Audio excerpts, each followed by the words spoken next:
y'all. Welcome to another episode of Just Two Girls Who Work Together. I'm Terica. And I'm Keisha. And this is our guest co-host for Music Mondays, Rashad. Welcome back. Thank you. Yes. So glad to be back. Right? We enjoyed you last time. We had to bring you back. Thank you. I had a great time. We had so much feedback from the episode with him, and then I think the conversation was great. So we decided to officially bring him on board as our guest co-host for Music Mondays. As you all know, for our coworkers that watch us, Music Mondays is usually bi-weekly. However, so much has happened over the last week. Of course, Beyonce released Black is King. We also had our episode around the career of Beyonce. Also, Brandy, our subject matter for today, also released her 7th studio album. And so we got a lot to talk about. So we won't talk about Beyonce for a great bit of the show or the first half. We'll just briefly touch on Black is King and our feelings, a brief review about it, and then we will transition into Slayana. We'll talk about her. Oh, what? They call her Slayana because her minute. Okay, we'll go into that later. I didn't know that. Okay. Anyways. I didn't know that one either. They call her Slayana. Her middle name is Brandy Rayana Norwood. So they call her Slayana. Yeah. Got it. The more you know. We'll see if girl fans are around here. Okay. Anyways, Black is King. Black is King. Let's talk about it. Let's get into it. So I was super pumped. I was excited, but then when I watched it, I was like, I feel like I didn't seen this before. It was basically it was basically the same thing she dropped last year, but the extended version. It's a little too late for that to me. I'm over it. It was cool, I'm a Beyonce fan, so of course I supported her. But I'm good. I probably won't watch it again. Okay. Terica? So I was late to the party. I had saw so many clips. That's the thing I hate about social media, because you get so many of these clips beforehand.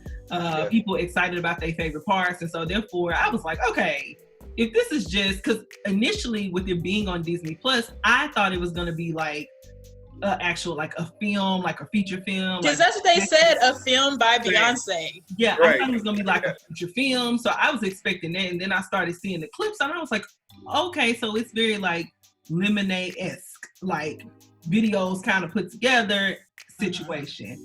And I was like, okay, well, I may not want to watch this. I watched all the videos. There were some I liked. I liked the songs from the album, and so I was like, okay, I don't really think I want to watch this. But then I got to thinking, I was like, well, I want to kind of formulate my own opinion. It could be really good, and so I finished it. And there are some pieces I was moved. I will say that I love her team, the cinematography, if I'm saying that correctly, the colors, the style,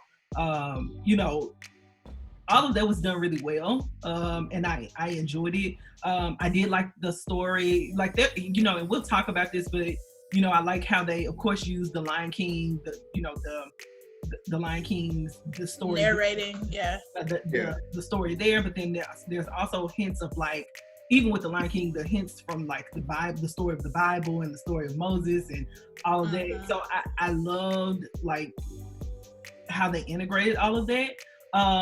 Was I oh my God, this is her, this is it. Ain't nobody topping that. I didn't have that moment, but I did enjoy it. I was moved. I was especially moved already having all the Black guys there and talking about how they're kings and they need to claim their throne already and they need to be kings. That for me moved me more than brown skinned girls. I mean, maybe because I feel with women, we have that confirmation constantly. You see it more, but for Black men to see that moment was good. Of course, Bigger is just a great song, and to open with that, that's my favorite. Yeah, shout out to Stacey Barr for that song. But yeah, I think for me there were parts that were moving. For this to be for her to take that storyline and then to do this, of course, you know, great to see. But I wasn't just like, oh my God, like this right here, like this is it, you know. Yeah. For me. Okay. My opinion, let's see. It's kind of along the lines of like both you and Keisha, kind of like it's like I commend the effort. Don't get me wrong. I think it's cool that she did something like this. I think it's cool to see all the positive imagery and everything like that. I love the styling, like you said, the styling, the colors, the makeup, all that stuff was done really well or whatever. But I'm kind of like Keisha. It's not something that I would want to watch again.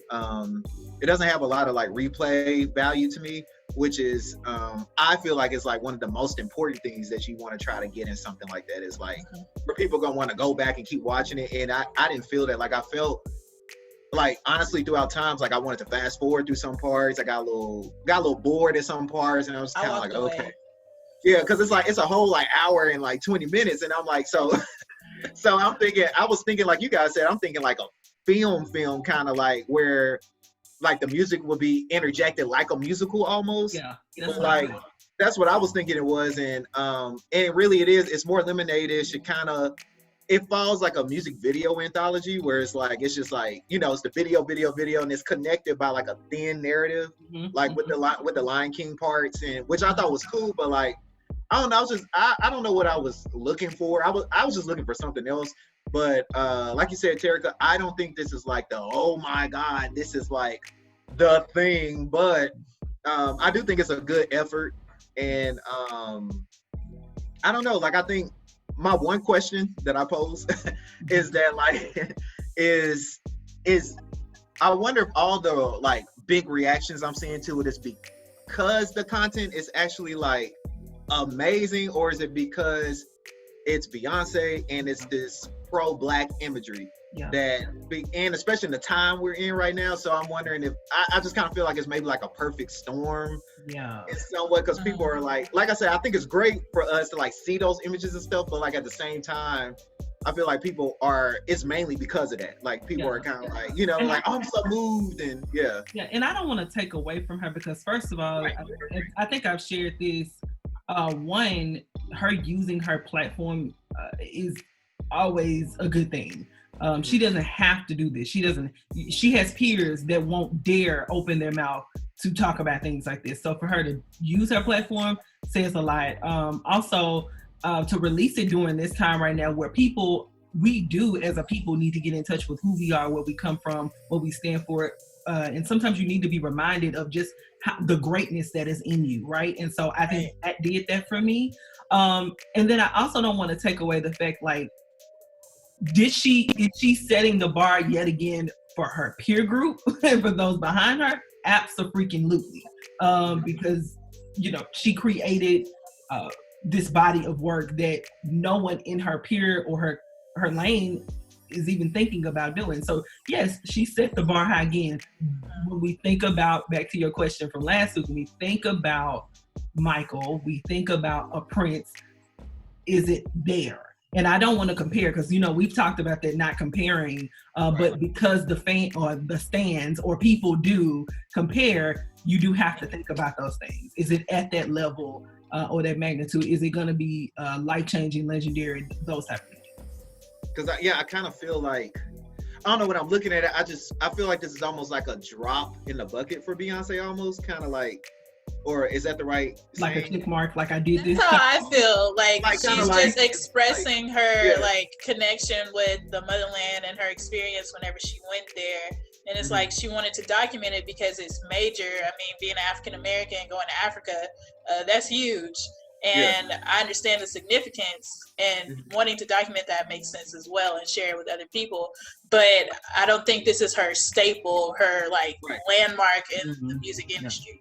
Yeah, I think it was genuine though. Like I think the effort was genuine. Like there's other discussions going on, which we won't get into, about like, you know, is she using the culture? Is she, you know, those type of things? No, I think it was genuine. You know, I think her love for her people is genuine. We you know, we watched interviews of, you know, her mother speaking about the things that she instilled in her sister, you know, her and her sister as a child. We hear things that Matthew taught them, like this is who they are at their core. I think she's just at the point in her career where she can, without fear, express herself. And also, people don't realize B don't just have fans that are African American. She has fans of all races, and this is still her rolling the dice. Because people could be like, I'm not fooling with that. Now, we know everybody is all Black power right now because of everything going on. But the reality, there are some people that are fans of her that don't give a damn about Black people. And she could lose those and she didn't care. It was more important for her to roll the dice and to do something like this. Right. So I think it was genuine. I do too. I think it was genuine. And I would love to see more artists putting out more like content like that, like some type of film, musical film or something to go with a project. I mean, for me, I wasn't a big fan of the music that this was based on or whatever. So it already went going in. I was already kind of like, well, I'm not really like into the whole album. Like there are songs that I like and there's sections throughout the film that I really, really like. But yeah, I don't know. I think it was cool that she put a lot of African, you know, artists and designers and things like that. Like they're all a part of it. They're all into it. They're all getting a shine. So I think that's great. But I do think like at times it was a little overly stylized. Like it's just like sometimes it felt like it was like trying to be like super avant-garde or super creative, super artsy, rather than it just being that. Like sometimes it felt like it was like, I feel like y'all kind of pushing that a little bit too hard. Yeah, like it's forced. Yeah, but I'm definitely it was pretty good. You guys are saying you're not gonna watch it again. I want to go back and watch it. I would love to like. I know somebody's gonna put it up online, like a breakdown of like the rise. I want to understand it because I was trying to understand it. I thought I understood some parts, but then something weird would happen, and then I'd be like, okay, I'm lost. I think so. I want to understand it because it could be over my head, and I could be missing some really valuable stuff. And I want to give her work like. I want to be open. The proper thought. Yeah. I want to give it proper thought. And I'm open to that. I'm open to that. Like it's not something I would sit down to watch for like entertainment purposes again. For sure. But like if somebody had like a breakdown or something, I would watch it because I would want to see what was their thought process. Like why did they choose this or why? I wouldn't mind. And to analyze it. Yeah, to analyze it. I wouldn't mind seeing that at all. But yeah. For sure. But I think it was one more thing I wanted to say. Sorry. I'm just so excited. I forgot. We can move on. I actually forgot. If you think about it, we can always come back as well. Okay. So, you know. All right. Segueing into this week's topic. Yes.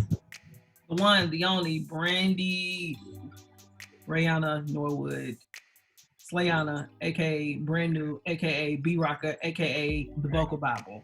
She has so many names. Yeah. She has so many. I just call her Brandy. Right. So I think we're gonna do this one like a little bit differently than we did Beyonce. Okay. So we're gonna kind of talk about intro into Brandy. So let's do 93, 94 intro into music. I think all of us on this call were about 4 or 5 when she came on the scene, but I can vividly remember that first album. It was my first tape. Mine too. It was my first little tape.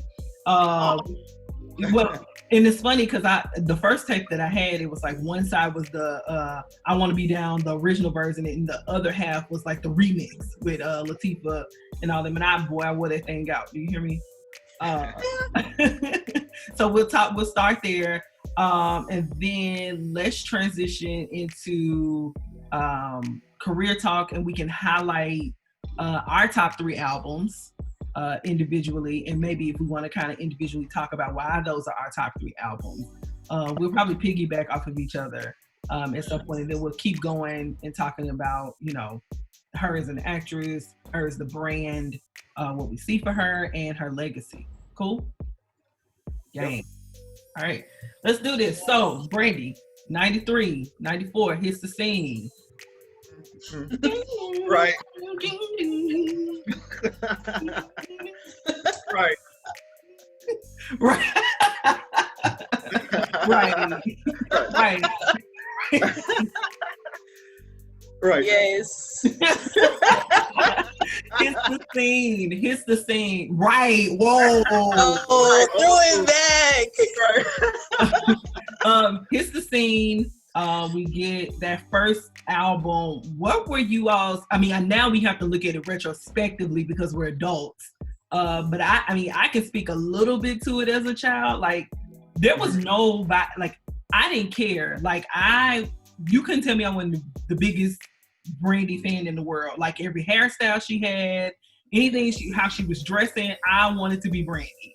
I wanted to be Brandy too. I was like, yep, I'm gonna be like her when I grow up. I didn't, like as a child, I didn't even realize she was a teenager. Like, I thought she was grown.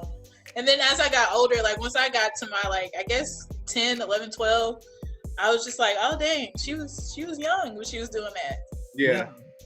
I think you forget, because again, very similar to Monica and Aaliyah, the content of what they're singing about is very mature, and then their voices were very mature as well.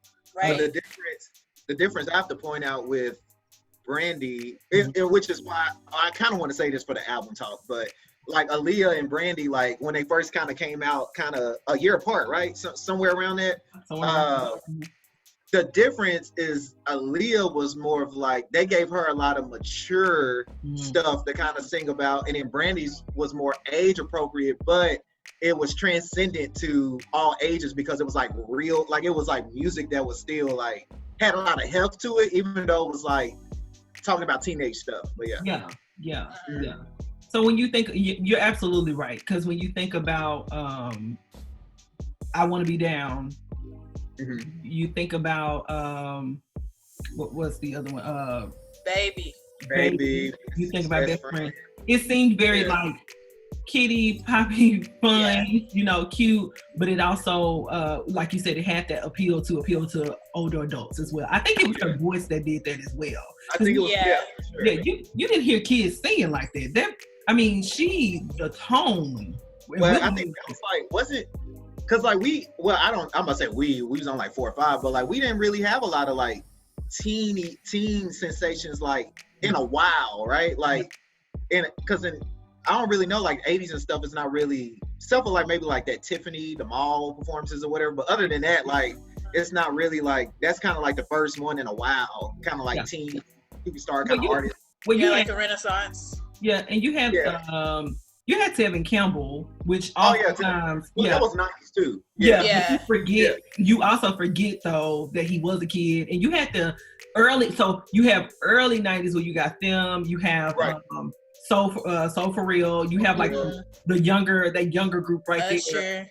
Usher, I think Usher is let's see, he's about 95. Call Me a Mac, that era, but around that, So you have it, but then it's like when Brandy hit the scene, then you just see this resurgence of multiple young singers, and they do not sound like they're kids; they sound like adults. Yeah, they can really sing. But also, you have to think like that was back whenever they were doing artist development and stuff. Behind the scenes, so they were putting in work. Yeah, and I miss. No, it's okay. I feel like we haven't had that in a long time. Like a superstar teenage like artist that like super talented. Like the last I can think of that's on the level of kind of like what Brandy was doing was maybe like Miley Cyrus, maybe. In a sense, but kind of just, I don't know. I feel like we don't have that today. We don't have something like that. Yeah, absolutely. You also forget about because a lot of people don't know that Brandy did start off doing background. She was actually a background singer for Immature. So, she's the reason Romeo has to wear the eye patch. Yeah, right. So, so she was honing her craft there. Then she goes into solo, or solo, I want to say success or stardom, whatever. The first album dropped. I remember she was winning awards. Like you go back on YouTube, Lady of Soul, she swept that first year. She swept that first year.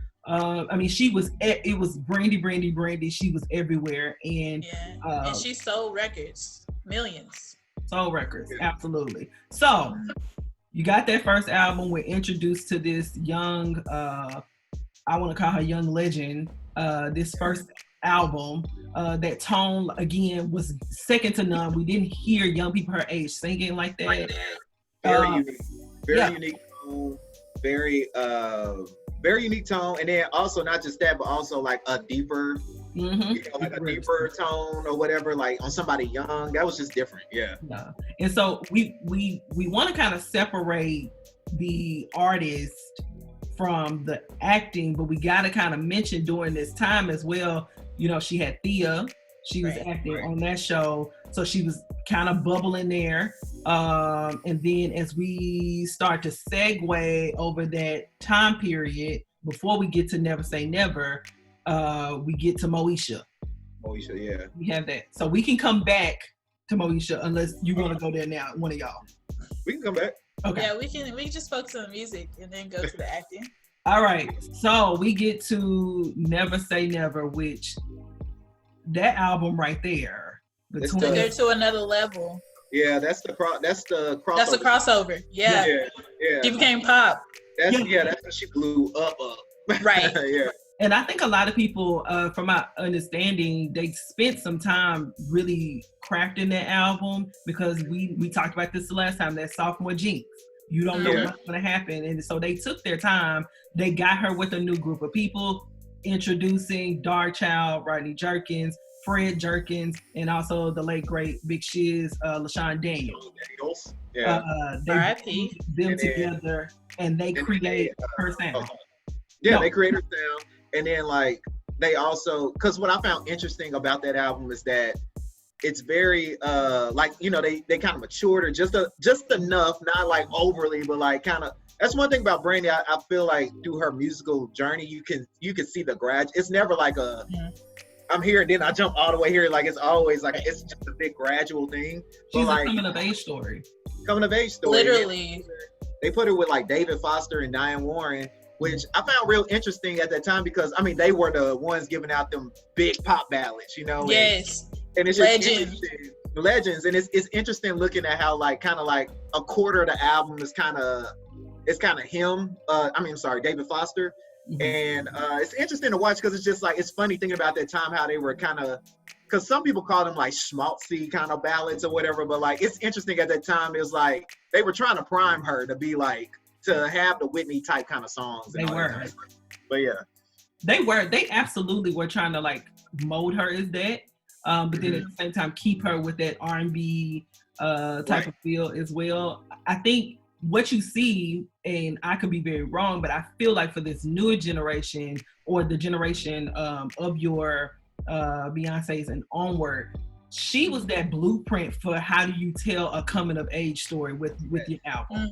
She was that blueprint for that, because we all know during that time, it said that album was off the heels of her relationship with Wanye at the time. They took that story and created this entire album. And it was just a coming of age story, that entire album.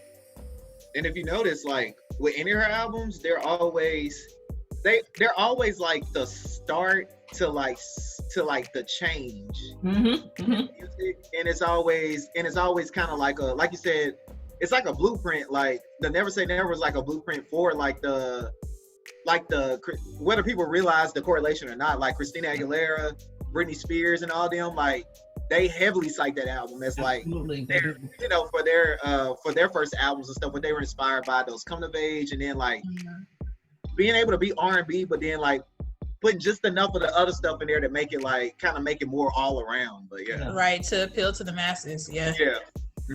I mean, when we think about that album, that's early. See, and then when we think about Rodney as a producer, that's early Darkchild. Because he was off the heels of working on a lot of bad boy artists.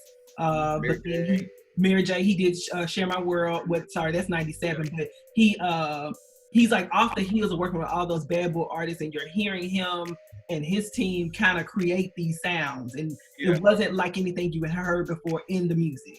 He's pretty forward. Absolutely forward.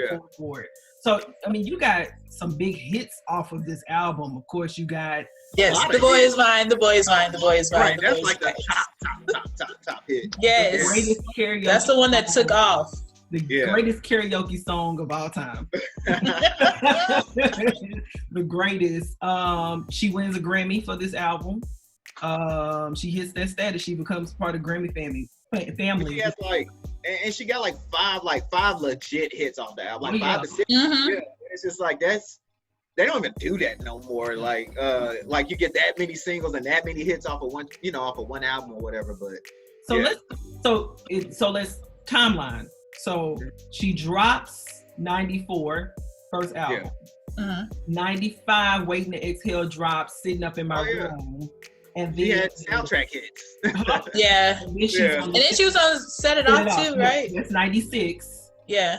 And then she doesn't actually hit us with this album until 98. Right. There was a hiatus. Yeah. Right. So during that time, they were actually, and see, this will be like a repeated cycle in her journey with music. She is notorious for putting out an album when she's ready. Yeah. You're not just gonna get anything from her. I mean, that's how it's supposed to be done.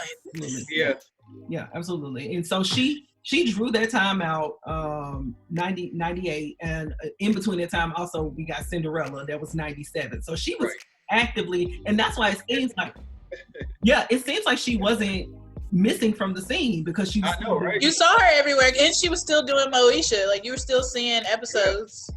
And then it wasn't until I was older that I realized that it had been that long for the albums, because she was constantly in the public, like in the soundtracks and in movies, TV show, and then the second album didn't come out till she was almost done with the TV show. So I thought that album had came out way before that. Same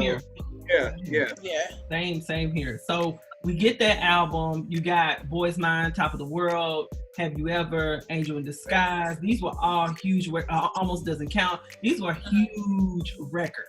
Huge, Multiple, and that was of the time where we had like multiple versions of the songs. You had you had the remix. So real remixes. Yes, real. This is the remix. So she wrote that album for quite some time. Then we see her at that point, that's 98. She wrote that album at least for 2 years, I want to say, maybe. So we see 98, 99. She wrote that album. She had a world tour as well, I think. She did. Yeah. So you see that huge success. You create this team that everybody is like, oh, who is everybody this? Everybody calling Dark Child at this Everybody. point. Right. Everybody wanted to work with Dark Child at that point. You got Whitney calling. Give me a song. I need Michael. Yeah. Everybody. So they create this team, and then we move into 2002. We move into Full Moon. Right. Okay. So we said at the beginning that we were gonna kind of do our top 3 albums. We can briefly touch each one, but I want us to talk about our top 3 albums, like cite them, like what are your top 3 out of her albums, and then we can go through and talk about them as well. So Okay. Keisha, we're doing that right now. Yeah. I'll go. Okay, so Never Say Never is number 1 for me. Then Brandy, then Full Moon. Okay. Shot. Never Say Never. I always approach everything from like a music business standpoint. So I feel like that was the one that catapulted her to another level, and it had all those hits and stuff. And the second one, Brandy, that's one of my favorites because, the sentimental value, the first cassette that I had. And then Full Moon, it was just like, at that point, I was in middle school, and it was just like, oh my gosh, Brandy's back. And I was super excited. Yeah. Cass, what you got? Mine, it's hard to pick. I like majority of her albums all for different reasons, but I would say kind of like Keisha, like you said, like there's things about each one I like. But anyways, I would say my favorite is probably Full Moon, like as a whole or whatever. I would say Full Moon. It was kind of like, it was like a moment. It was a deal. Brandy's back. Also, just the music was very. It was forward. Sorry, I'm not. Don't be giving it away. What about? I thought you wanted us to talk about why we liked it. But, you can, but we can talk because we're gonna go through the albums. So right. Okay. Sorry. So yeah. Well, Full Moon, and then I'll give my reasons later, and then I would say Brandy, the self-titled, the first album, I would say that's second, just because I just feel like that's like a one that you couldn't ask for a better debut for. And I said that about Beyonce's debut, but there's certain people's debuts where it's like you just could not have asked for a better debut album. And I just feel like I just love that album so much because, like I said, it's age appropriate, it's teenager, but it really like it crosses to everybody, like all the ages, because the songs are really good and the music and the production, everything's done really well. And then I would say my third one is, I was going to say Never Say Never just because of the massiveness of it and all the hits, but then also it's kind of fighting against Aphrodisiac in a way. Now Aphrodisiac used to not be on my radar, but now it is. And I've never heard Aphrodisiac. Yeah, that one's it's experimental for her. It was a new sound completely, and they did it well, but everything else surrounding it messed up the album. I feel like just promotion and stuff, but yeah. And 211 is an honorable mention, but yeah. So okay, top five. So I'm going Full Moon. I'm going Aphrodisiac, and then I'm going 211. So those are my three. Those are my three. Okay. We'll talk more. So just wanted to kind of take a break there so everybody could know. We should have did that at the beginning, and then we talk about the albums, but it's okay. So moving into 2002, we get Full Moon. Now, this album has been cited. This is where she becomes defined as the vocal Bible. And if you ask me, this album was not appreciated until years later. When it came out, when it came out, people was like, what is this? All of this background, this sounds, all this vocal, like people were not understanding what was going on. But this album ends up being the album that defines her as this vocal Bible and this creator. I think this was a defining moment for Rodney and his team as well, based on the sounds. So we can go ahead and start talking about Full Moon. I mean, Full Moon, like you said, it's kind of like a staple for Rodney, and like you said, his sound. He's coming off of the Invincible with Michael Jackson, and you can hear like the connection between like his sounds on that and then this. It's how I looked at it is like, this is Brandy in a new millennium or whatever. Like this is. That's what I was about to say. It's very futuristic, even the visuals. Like, and very like it's matured again. She's matured even more. This is adult Brandy, like adult Brandy. Or whatever. So all the subjects are different, and like I said, the sounds are really cool. And they just did a really good job of giving us a variety of like forward R&B for that time, or whatever, like forward futuristic and what's next kind of thing or whatever. But still keeping the core of what Brandy is and the core of the genre or whatever. But yeah, I think I was saying to matter of fact, you spoke about Michael, and he's on that song, he's not it's not worth it. He's doing those backgrounds on there, and so you do hear him on there. You hear that inspiration. Also, again, she tells another story in this album. It was at this different phase of her life. You see her kind of intertwine Never Say Never in this album as well, kind of citing it in various songs. Right. So you hear her kind of intertwining and telling this story yet again, this coming of age story. I also will say you have a mix of like techno, electric, dance, pop, church, gospel, like all these fusions of sounds. I think the second song, I was telling Keisha the other day, I was like, this is a gospel song. Like it got the whole beat and clapping and everything, but it sounds like a techno song. It is something that you can play in a on a pop setting or in some dance club, but then also it's big for church kids like myself who cited her as like a vocal, like she's singing, you know what I'm saying? It was a big album for us. Yeah, it's kind of like I kind of look at it like the parameters were kind of off on her. Like she got to be more open, and even though she gets even more experimental later, I feel like this is the start to her kind of being like, okay, I get to kind of do what I got a lot more creative control is what it comes across like. Yeah. She's coming into her own and she's a grown woman. Yeah. Yeah, absolutely.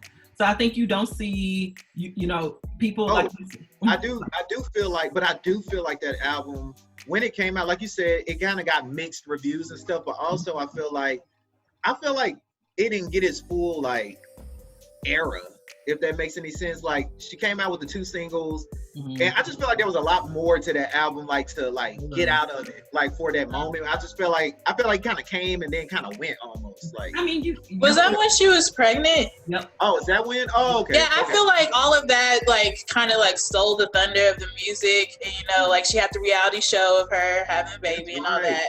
That's right. So yeah, I feel like that kind of took over, and she wasn't able to put in as much as she wanted to, probably. Yeah. And I think so you got the baby situation, the show happens. People weren't as receptive as they were to the previous album because the sound was different. And so I think a lot of things contributed to that album and it not reaching its high success. But now you see it is an album that is referenced by so many different artists all the time. He is one song that people refer to all the time.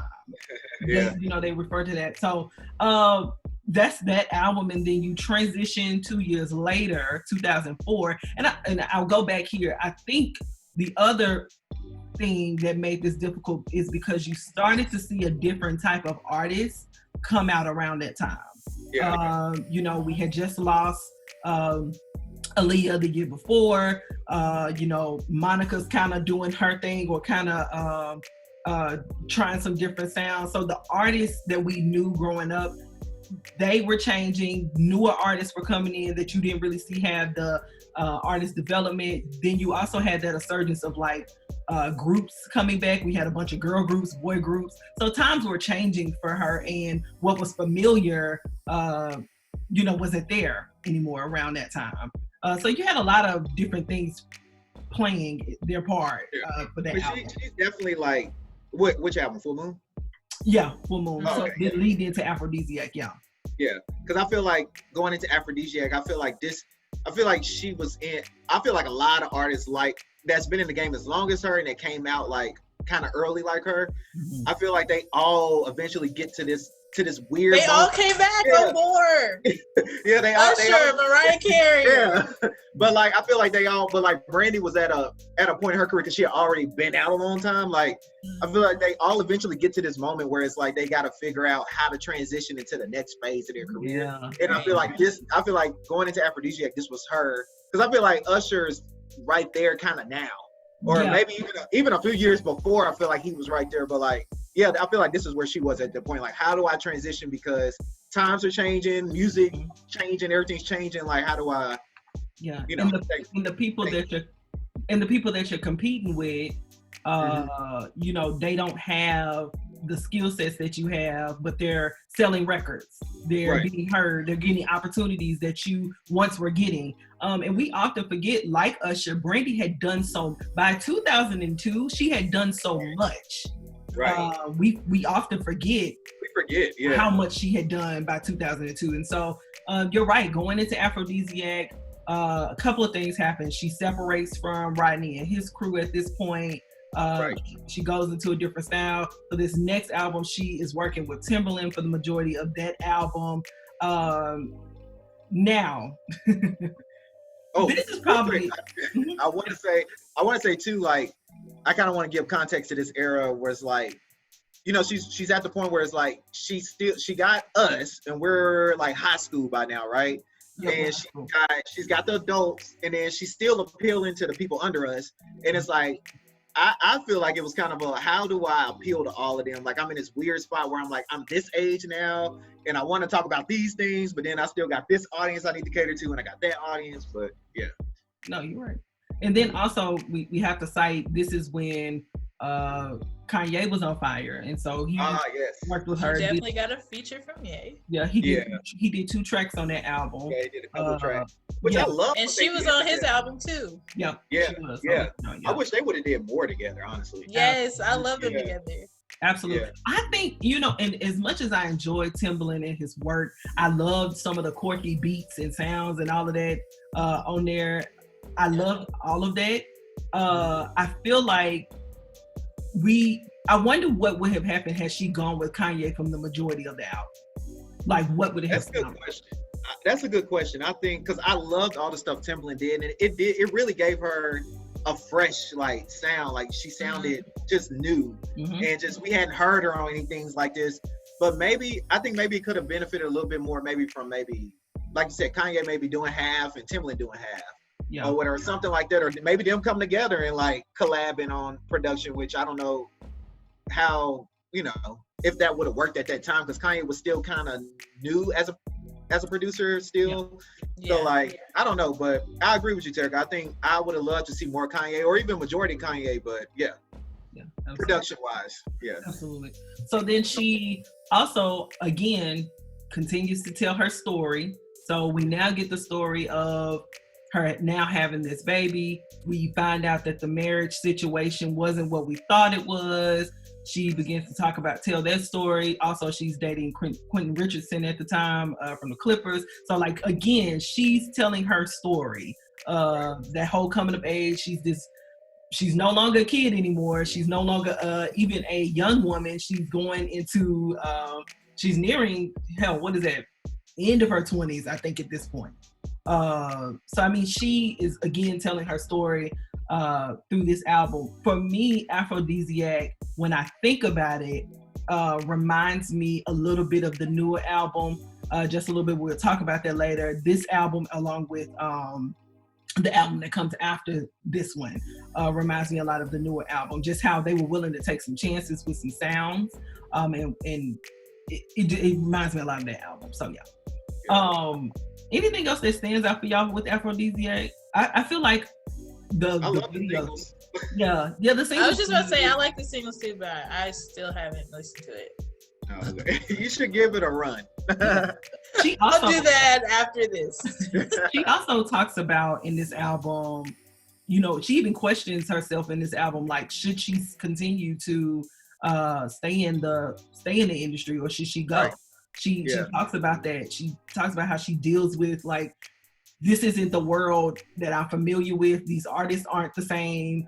Should I continue doing this? So it is a very introspective look or album.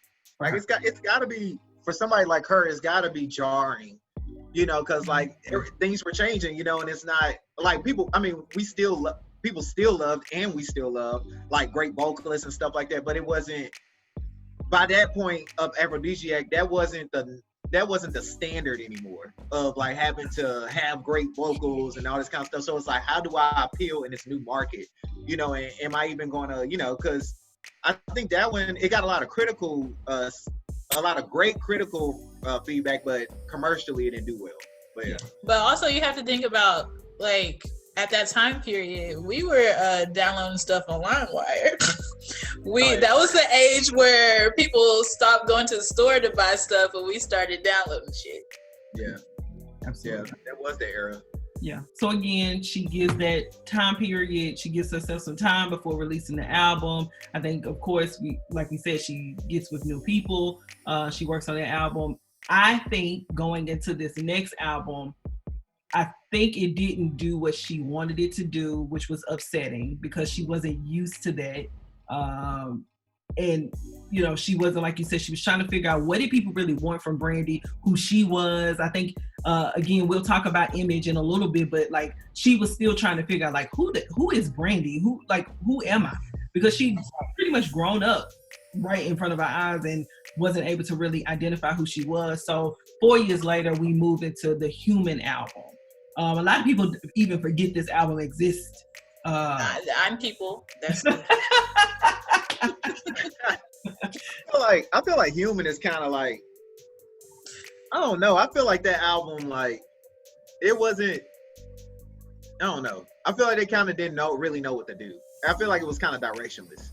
Yeah, I do like some of the songs on there. Like, I like some of the songs, yeah. And we know, what is it? Long Distance, Right Here. They were singles. Right Here was my jam. I ain't even gonna front. I didn't like that one. I loved it. I like the Piano Man. I did like that. I like Piano Man too. Yeah, mm-hmm. That's my song. Long Distance is like my favorite, and Bruno Mars wrote that. Yep. Ooh, he wrote that so well. It was so good. But also on this album, we see her get back with Rodney. So like that was, I don't know if I remember, this was like a big thing. She was back with Darkchild, like it was always gonna be well with the world. That was how they was like promoting it. It really was. They were promoting this album like she's back with Darkchild. You know, they back as a team, and so people expected it to be just this big album. And to Rashad's point, I think it was kind of all over the place. Like, I don't think they knew. But I will say this album, along with Aphrodisiac, remind me the most of this new album where Brandy is one artist that is not afraid to try different sounds. Oh yeah, for sure. She doesn't care. She will try it. And it usually works in her benefit if she tries a different sound. So, but yeah, she works with a number of people. She also has Hit Boy on here, Bruno, Darkchild. So, I mean, it's one of the albums that people often overlook or forget about. There's some personal things that happened during this time as well. We know she has the situation with the accident, the fatal accident. So that kind of overshadows her again, because people care more about that than they do the actual music. So let's move forward.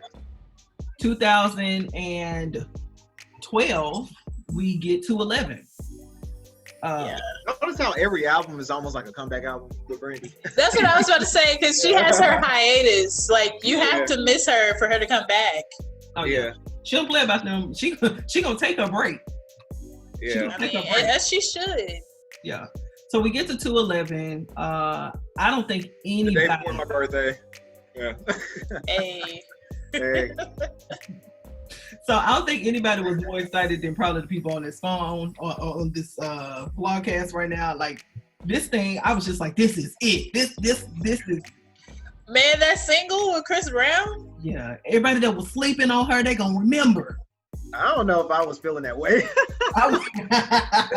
Like not saying that I was more so just I was just waiting to see what this was gonna be. Like I was more so just curious. Like I wonder what this is gonna be like. The Chris Brown single, I wasn't like all into. Like I think it's cool, but I wasn't like this is it. So I was kind of like I don't know. I'm just kind of waiting for this album to come out. But yeah.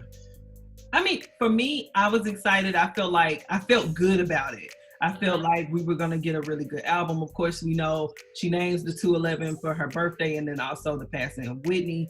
I was excited for the way they were building it up. You know, you get everybody you got Rico Love on this album producing a great majority of this.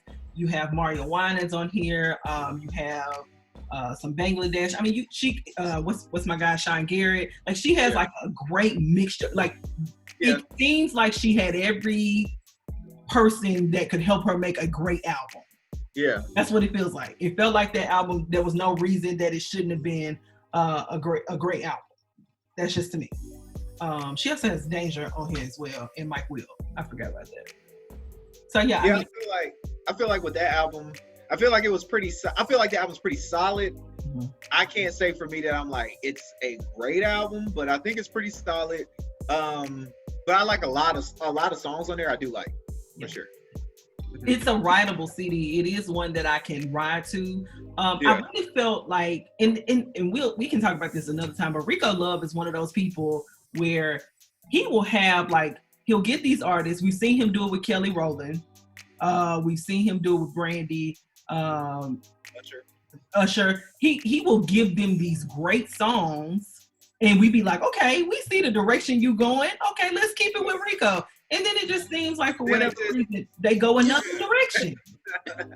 I don't be understanding either. I'll be like, this is it right here. Yeah. And then they bring on somewhere else. I'll be like, he did the same thing with Tammy Rivera as well about 2 years ago. Like he was working on Tierra Marie. He did the same thing. It's like he gets with these people. They have these great songs and they get a good single. Yeah, I don't get it because Kelly had more than one. She had a couple with him. Right. But I never understand that. But yeah, I mean the songs that he did on the album were really good. To me, Aphrodisiac. 211 was a really, really good album. I think it was solid. But she had a lot to compete against coming back during that time. Mm-hmm. She had a lot because again, this is during the time where the generation behind us, they knew of Brandy and they were like, okay, we know who Brandy is, but they they weren't excited. They were excited to see her work with Chris Brown. Yeah, because see, that's the part. I was like, it felt real.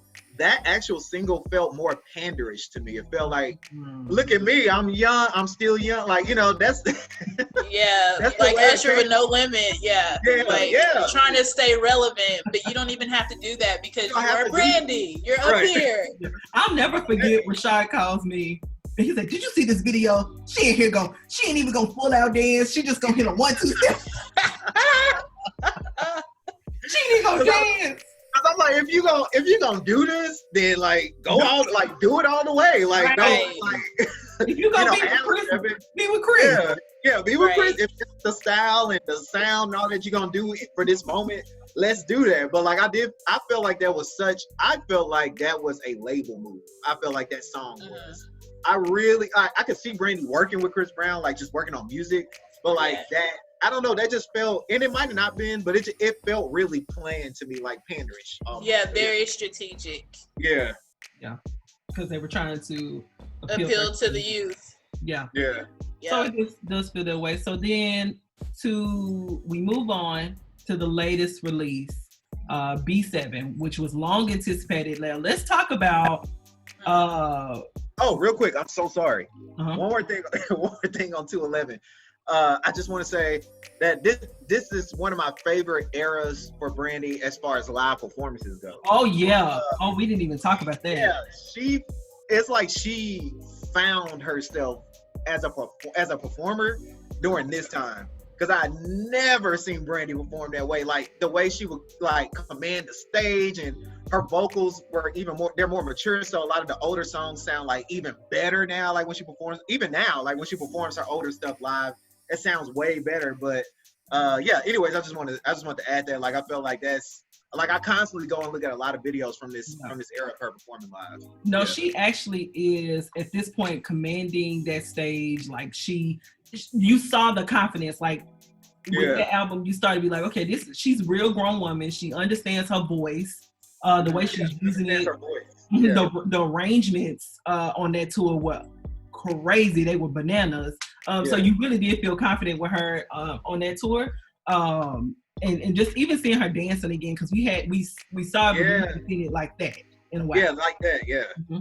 So we moved on to this newest album. Now she had Rashad and I fooled for sure, because when Begging and Pleading comes out, we like, okay, take us to church. Okay, okay, this is where we going, right? Yeah, I was excited. I was like, I'm curious to hear what this project is gonna sound. Yeah, and it don't sound nothing like that. No, so then there's a little break. You don't hear nothing, and then you hear Freedom Ring.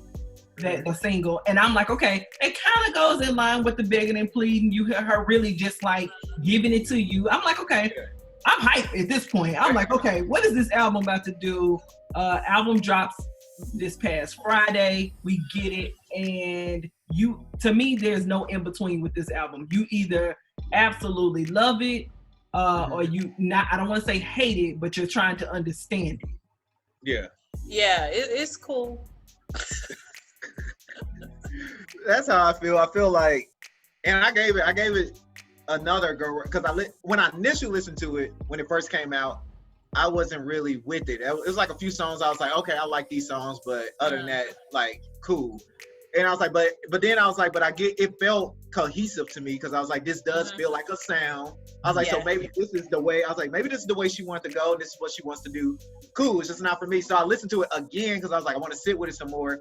I like it a little bit more than I initially liked it, but I'm still kind of like, I don't see it as like this. I do see a lot of people being like flames about this album. I feel like it's like, I don't know, like Terica said, you either gonna really like it, or you either just, it's cool, but you're not really like into it. But I do like the subject matter. I love the subject matter and all of it. Me too. Her vocals, I mean, what she's known for, the layering, the backgrounds, the harmonies, all of that stuff, I think is great. Yeah. But I just think the song, like the majority of the songs are okay. And like, I just think if she was going this direction, I feel like they would have been better. It would have helped had they had somebody to help them execute this musical direction. I feel like just a little bit better. Yeah. Whatever. Like bringing in somebody seasoned to work with the newer people that she had, like to kind of mix it. But yeah. I think shout out to Camper for him being a very young producer in the game. For him, first of all, taking her and like letting her speak her truth and helping her craft this. I think we got LaShawn with her from Rodney's camp. He's helping with the vocals, which we know without a doubt they're gonna always be on point. And so there wasn't a question there. I think this is a bit of a darker album for her. It is introspective. It reminds me again of that Human and the Aphrodisiac, where she is like, some of the songs are a little bit could be darker or seen as darker for me. For me personally, I like them, and I forgot to mention, along with those first two singles, we have the song with Daniel Caesar.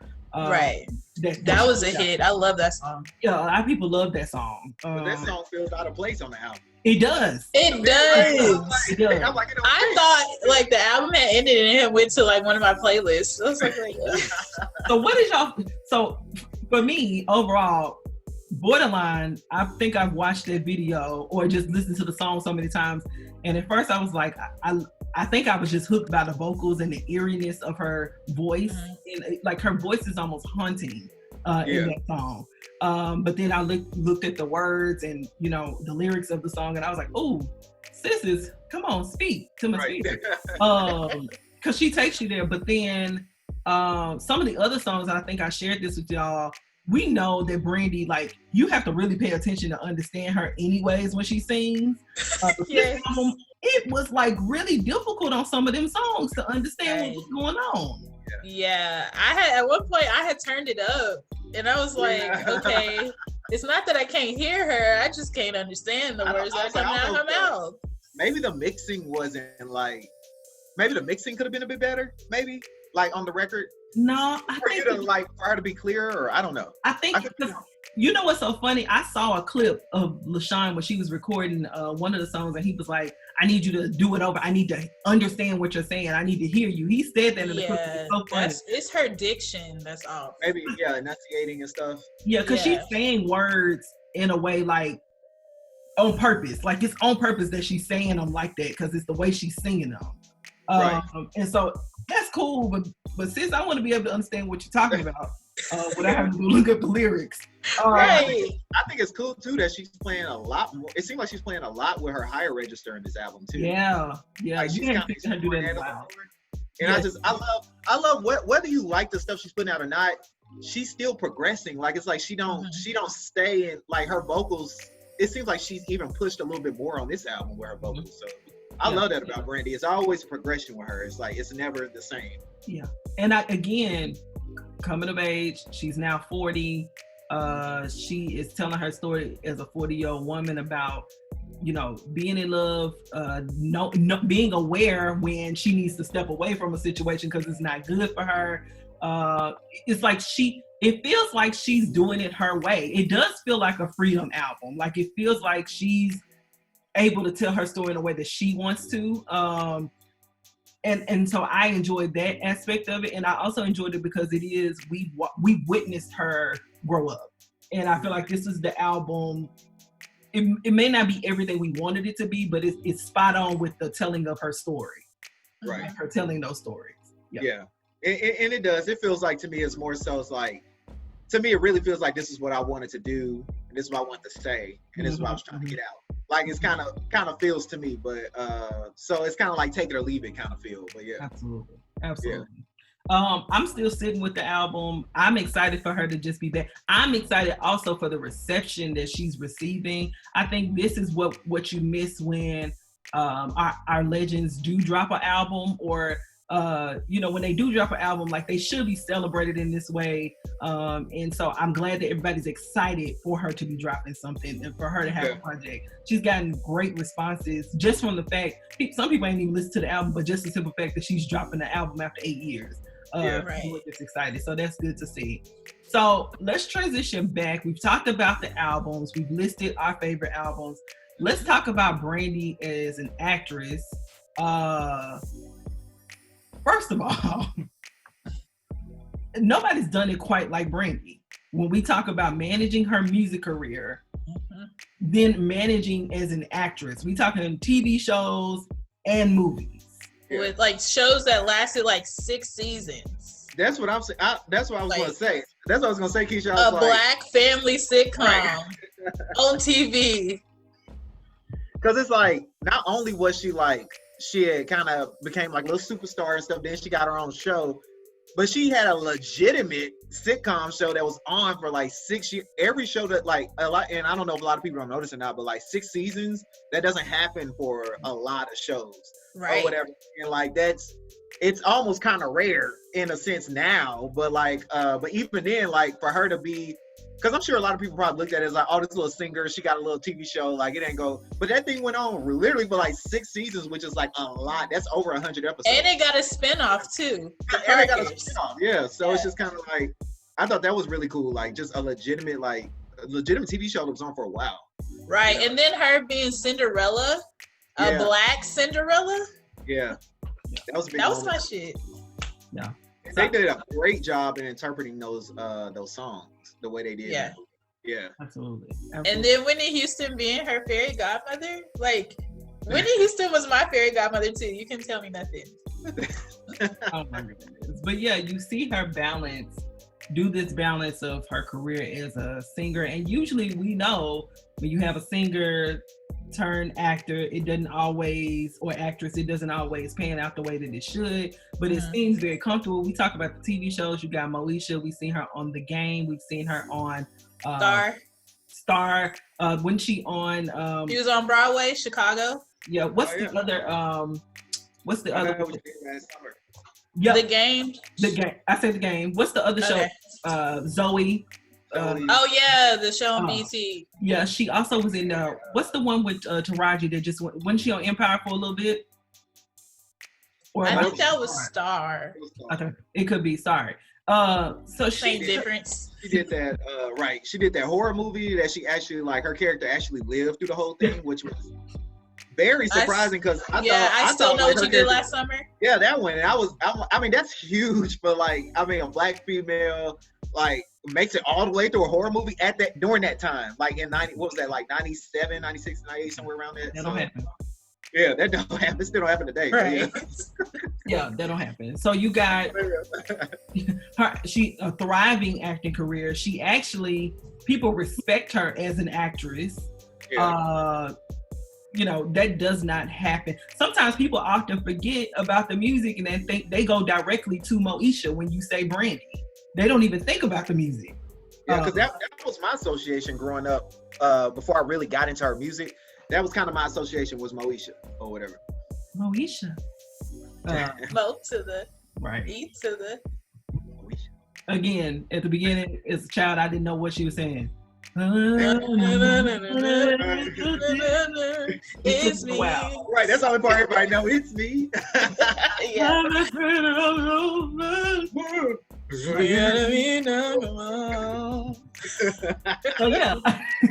So yeah, you got her as an actress that stood her own. I love to actually see her in shows because, like I said, she is I do too. Actress.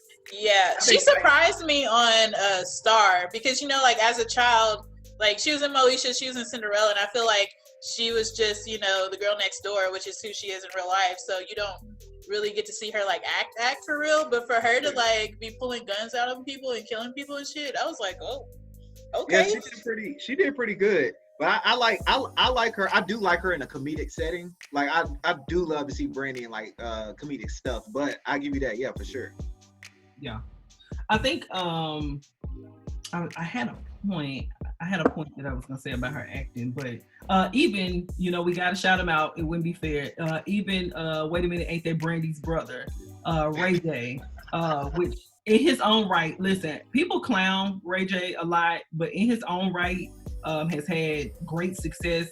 I think we've said this, Rashad, like him as an actor. Like he's always been a really good actor. Yeah. I feel like I wish we could see him more and stuff. I feel like that's more his, I don't know what his thing is, but I feel like that reality TV is his thing. Yeah. I feel like remember when they had the show together before Love and Hip Hop? Yep.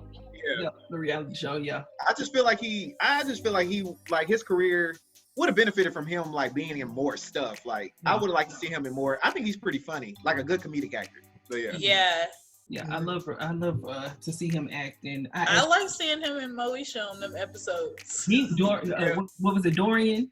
Dorian, Yeah. Y'all ain't gonna play like One Wish and oh wait a minute when Bob. Oh, wait a minute. Wait a minute. I like that one. Oh, wait a minute. Hey. Okay, but anyway. Wait a minute. He was good on 101 when they like switched it up or whatever. He was really funny in that. Yeah. He was. But I mean, all in all, to say like, just wanted to kind of shout him out, but I wanted to say like, both of them are really good actors or actresses, and so which is rare for singers for you to see that. So as we transition, we talked about her as an actress, we talked about her as a musician, her image. Which, you know, Brandy early years got a lot of flack, or it seemed like to be very difficult because she had this good girl image that we saw of her, and so when she began to try to transition into her own, people gave her a hard time for that. Yeah. I mean, I do feel bad for her in a sense of sometimes when I think about kind of like where we're at now in society versus where we were then. Like if Brandy was kind of coming up in this era, I don't think it would have been as hard on her. Whatever, like just the scrutiny and stuff of trying to keep that like clean image and stuff. Because even when she got pregnant and everything, and they lied about all of that and made the whole reality show about it, and it, you know, a lot of stuff was kind of made up and everything, and they were trying to keep it. And I was just like, man, if that would have happened today, like people wouldn't even care. Like, you know, like we're just in two totally different moments right now. But I don't know, like Terica said, that image, like it's just like she had to keep that next door kind of thing, and she had to maintain it. Yeah, she had to maintain it, and I just kind of feel bad. Like I can see how that maybe turned her into whatever, you know, problem she, you know, had or whatever. But I think I'm sorry, Keisha. I was about to say, like, it's hard for you to like find yourself and to make those mistakes when you're in the spotlight. Everybody's scrutinizing you and stuff, and it's like you're a normal human being. I mean, not normal, but you're a human being, so you're gonna grow, make mistakes and stuff. But I mean, when you're in the media and in the public eye, people are just gonna talk about it. Yeah, I think that's what she struggled, and we see her struggle throughout the albums with trying to identify who she is and what she wants to be. And I think that's why this album, the new album, is so liberating, because I don't think at this point at 40 years old, she gives a damn how people see her or how they feel. Right. But I think also that's that good debate about Brandy and Monica. That's what I respect. I was about to bring that up. Yeah, but that's what I respect about Monica, because she kind of she made her own rules. She was like, look, you know, I'm staying in Atlanta. I'm still the home girl. You're not gonna define who I am in my life. You know, we saw her, you know, date who she wanted to date. She didn't really care. I think the most that she ever did was like she covered the tattoo with the band. But other than that, it was about her knowing who she was. And I think that's why we've seen their careers take different trajectories. You know, with Monica, it seems like she's always been confident about her albums and the work that she's putting out or what she wants to talk about. You know, and who she is. I mean, I'm about to say she's always put out that this is who I am. This is, you know, I'm keeping it real, basically. But I think if Brandy was that it girl, like growing up, but like if social media was prevalent, like, I mean, I think she would be even more like crazy just thinking about all the stuff that she was doing, you know, as a teen, a black teen. Yeah, I mean, she went to prom with Kobe. Yeah. Right. Come on. That's what I'm saying. Like, if social media was out then, like, could you imagine like what Brandy's whole thing would be now? Like, I mean, she's big, but you know what I'm saying. Yeah. I mean, so you got, absolutely. She goes to prom with Kobe. That was huge at the beginning of his career, because I think he was coming out of high school. But then we didn't even, let's not forget the Barbie. The Barbie. She had a Barbie. She had the CoverGirl campaign. She, which was like huge. She did. I mean, on all the magazines, like all the the urban ones and the mainstream ones. Like she was like just everywhere, yeah. And I think people don't give enough credit to her career as like what I know all that stuff, I guess because it was all done kind of early, but it's like if you look at it, like there has not really been anyone else that kind of did that, except for like maybe like a white counterpart maybe, but like other than that, it's just I don't know, it's very, I don't think we give it the heft it deserves, like because that very big, yeah. We don't. Very groundbreaking. Yeah. She was the blueprint for how, as a young little black girl, you do this. She was the blueprint. And so, you know, when you think about that Barbie, her having those different brands, even now, like people don't even call them box braids; they call them Brandy braids. Yeah, like she was so impactful. She was synonymous with it. Yeah, yeah, because that's all she wore. So she ain't got no edges. Okay, we ain't doing that. But no, I'm saying that's what she was. I mean, like she was an influencer of a time, in an era, like in trends. Who didn't want to dress like her? Who didn't want to look like her? You wanted everything that she had. So everything. So this goes into the question that you asked last week, Rashad. If you take her out, we can't even just say the pantheon of music, but just entertainment as a whole. Right. What do we miss? Because to me, I feel like you miss quite a bit. Yeah, you miss quite a bit. I think it's a lot. I mean, you talk about that vocal. You have singers who are saying they look to her. Yeah, they cite her. Yeah, they cite her all the time. So this is the difference between the legacies. Not comparing. Right. Be clear to those that are watching. We are not comparing. Beyonce has, in her own right, is glorious and is great. What we're saying is, if you were to take Brandy out of the entertainment arena, there would be a hole. There would be a gap. Oh, for sure. I mean, she inspired artists that were older than her. Absolutely. And like, yeah, it's just a lot you'll be missing. I mean, even the teen superstar is not new, but the way she did it, like you'll be missing like a lot of blueprints for different things, because like we said earlier, her music and stuff, her albums and little eras they're always like the start to like changes. Like you always kind of like, I wouldn't be surprised what we're going to get after this new album like drops, like what we'll start seeing from other artists, you know? But yeah. She's always ahead of the curve, always. Yeah. In her album, people don't appreciate it sometimes when it drops. And I wonder, you know, I said this to myself, I said, I wonder the reason why people are so appreciative of this album up front is because of how unappreciative, and I know that's not a word, I didn't say it right, how they weren't as receptive to her other albums. And then it ended up being the bar. Right.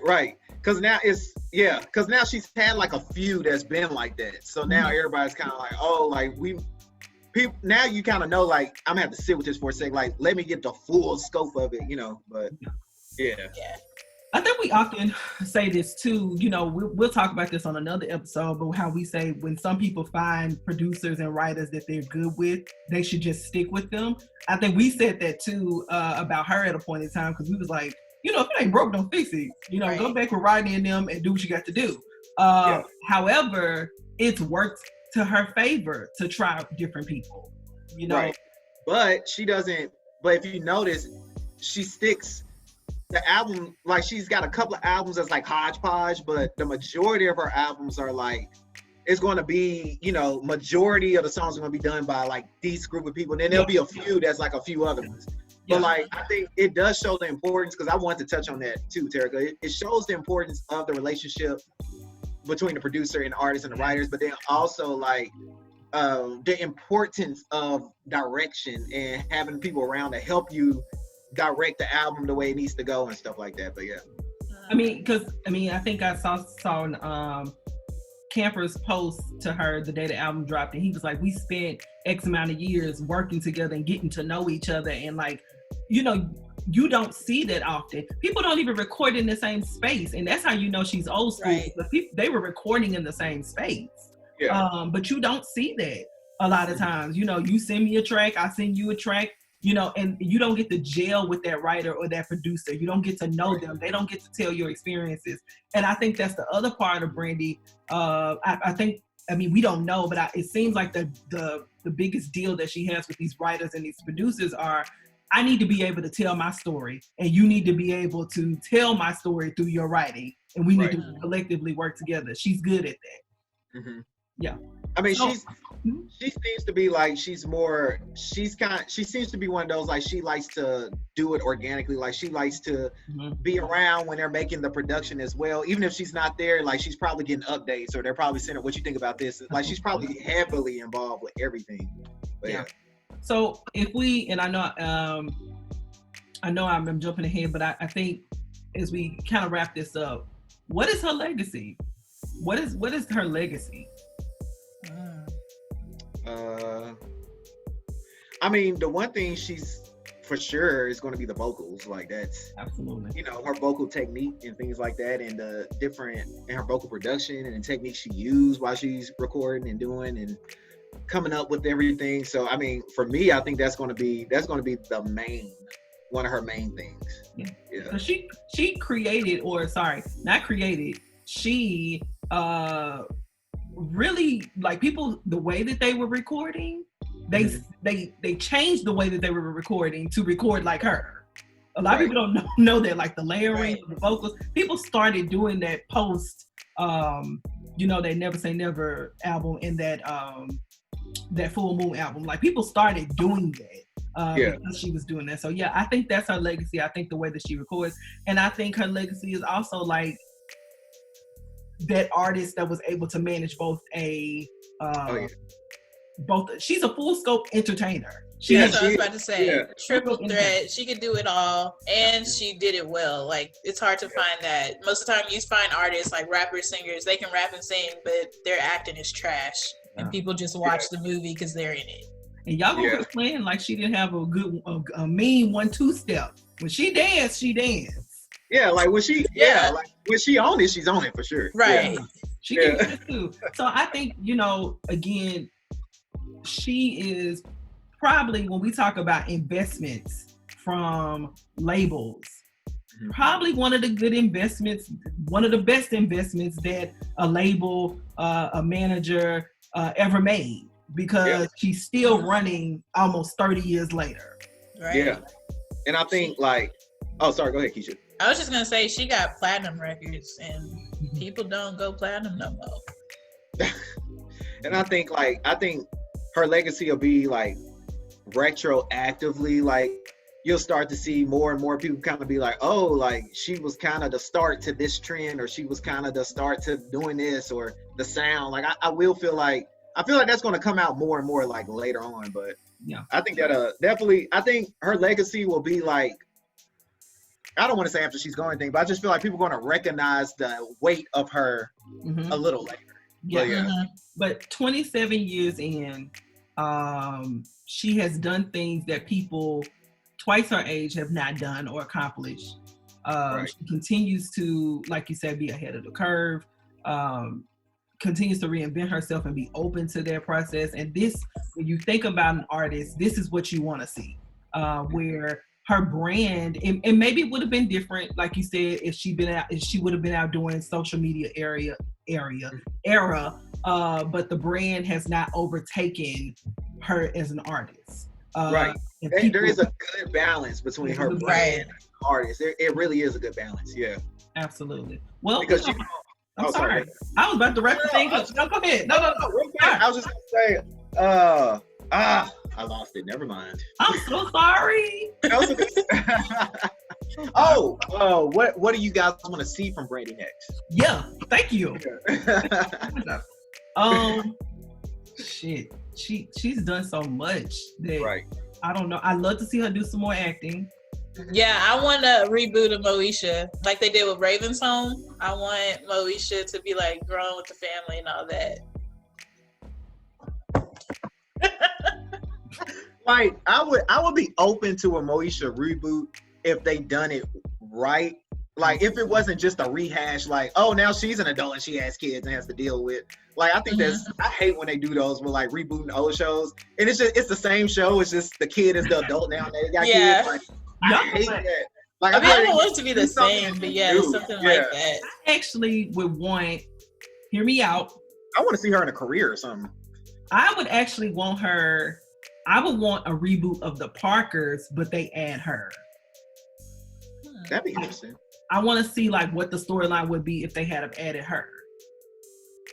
That's just my personal opinion. Did Rashad freeze on us? I think he froze on us. I think he is frozen. Well, at least we got through the episode. Right. Anyways, well, maybe Rashad will let us know, and I hope you guys let us know what you want to see next from Brandy. Let us know what you like, dislike about this episode. Let us know who you want us to talk about next. We got so many other people we want to talk about, but we want to hear from you. This has been Just Two Girls Who Work Together. Again, I'm Terica. And I'm Keisha. Like, share, subscribe. And this is our frozen guest co-host for Music Mondays, Rashad. We out. Peace.